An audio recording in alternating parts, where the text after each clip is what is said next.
After year-long console exclusivity on PlayStation 5, Bethesda's Ghostwire Tokyo is coming to Xbox Series X and S and Game Pass on April 12th. Developed by Tango Gameworks of Hi-Fi Rush and The Evil Within fame, this is part horror, part action-adventure as players battle spirits in the titular Tokyo. What can new players expect? What Xbox-specific features can they look forward to? A new content update is available on the same day for all platforms. But what does that offer? Let's look at 13 things you should know before playing Ghostwire Tokyo on Xbox Series X and S. Is he here?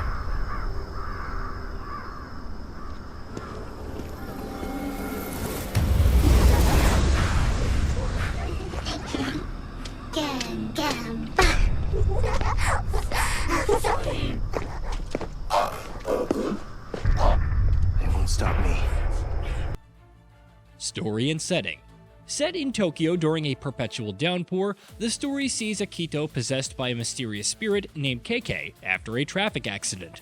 Soon after, an overwhelming fog encompasses the city, turning most of the population into spirits. Akito retains his human form, but there are also horrifying spirits called visitors to deal with. While wanting to ensure his sister's safety, Akito must also hunt down the enigmatic Hanya, who seems responsible for the catastrophe that's befallen Tokyo.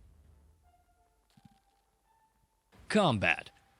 Combat is in first person, with Akito able to attack with melee techniques and a bow with arrows. However, much of his damage will come from ethereal weaving, which consists of wind, fire, and water. You'll gain different ammo called ether for each, and they all have upgrades. Wind fires small bursts of air at enemies, serving as a good long-ranged attack, while water employs blades which can deal significant damage close up. Fire uses long-range projectiles, but they deal massive amounts of damage. You can charge each elemental attack for more damage, and enemies can also be executed to destroy their cores.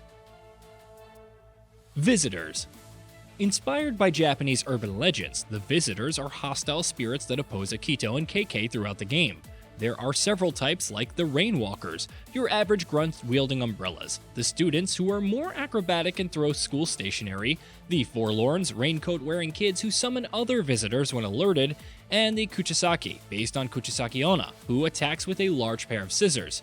Many visitors have different subtypes, like the Forsaken, who summon mini-bosses instead of normal visitors, or Students of Pain, who have more health and charge at players instead of kicking.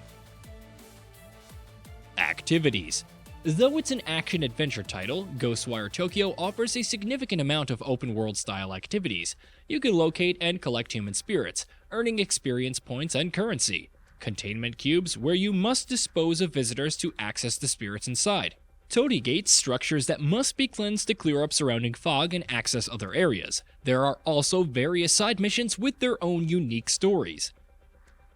Playtime. If you're only in it for the story, then it can take roughly 11 hours to complete on average, according to HowLongToBeat.com. Those looking to do everything or close to it can expect about 38 hours of gameplay on average. However, that can go up to 55 if you take your time. It's a pretty big game if you can get into it. There are varying opinions on the quality of the side content, though. The Spider's Thread. On the same day it launches for Xbox Series X and S and Game Pass, Ghostwire Tokyo will receive a massive free update called Spider's Thread. It adds several new features, but perhaps the most noteworthy is the mode Spider's Thread. This is an endurance run mode of 30 stages randomly selected from over 130 handcrafted levels. You must reach the end without dying, which may be impossible at first. Make enough progress and complete challenges to unlock long-term upgrades, and you'll ultimately win. New locations and story scenes. Of course, new content is also being added to the base game, including the new middle school area, which should hopefully provide new side quests and activities. A haunting presence has taken over the school, and it's up to you to investigate and ideally deal with it. New story scenes are also coming, providing more insight into the overall plot and characters. New skills and talismans. While Akito has a fair number of skills in the base game, regular melee attacks felt underwhelming, and some defensive options would have been nice. The update adds 3 new skills: counterattack to follow a block with an immediate attack, dodging to evade attacks and charge rush, which allows for weaving elemental damage into a melee attack. There are also 2 new talisman. Tango Wind, which creates a whirlwind for levitating and spiritual fountain, which replenishes the ether needed for ethereal weaving. New enemies. Of course, there are new enemies to overcome with new visitors arriving in Tokyo. Retribution is touted as quickly moving, while the Silent Gaze is invisible and could strike you when you least expect it. Sanguine Dancer can fly, though how it fights remains to be seen. There's also a massive spider teased, likely the boss in Spider's Thread mode, so there's also that to look forward to. Photo Mode. Like many titles, Ghostwire Tokyo received a photo mode post-launch, which allows for taking images in-game. You could take them from the first-person perspective, go third-person and have different emotes for Aikido, use filters and more for some sleek pictures. The update expands on this further with the option to add stamps to images. You can even add other game models to your image. But these must first be unlocked from capsule machines in exchange for Meika. Reduced horror effects.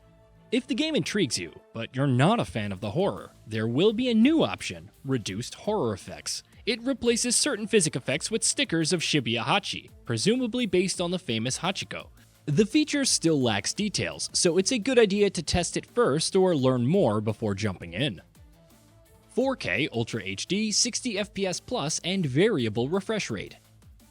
There are 2 primary graphics modes, quality and performance, the former with 30 FPS and ray tracing, while the latter focuses on 60 FPS. However, there are also high frame rate and VSync options, so you could have high frame rate quality mode with an uncapped frame rate or high frame rate performance, VSync, a 60 FPS mode with VSync enabled.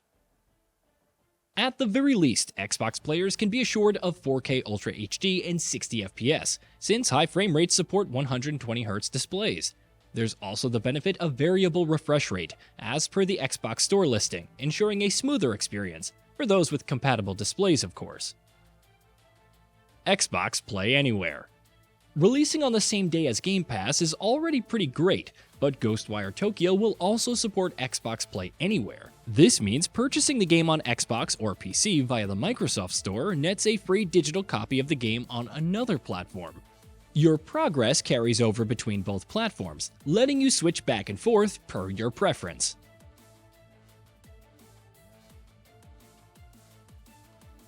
Hey, did you know that we at GamingBolt upload new videos every day? Stick around, drop a like, subscribe, and hit that bell, and let us know what kind of content you'd like to see in the future with a comment below.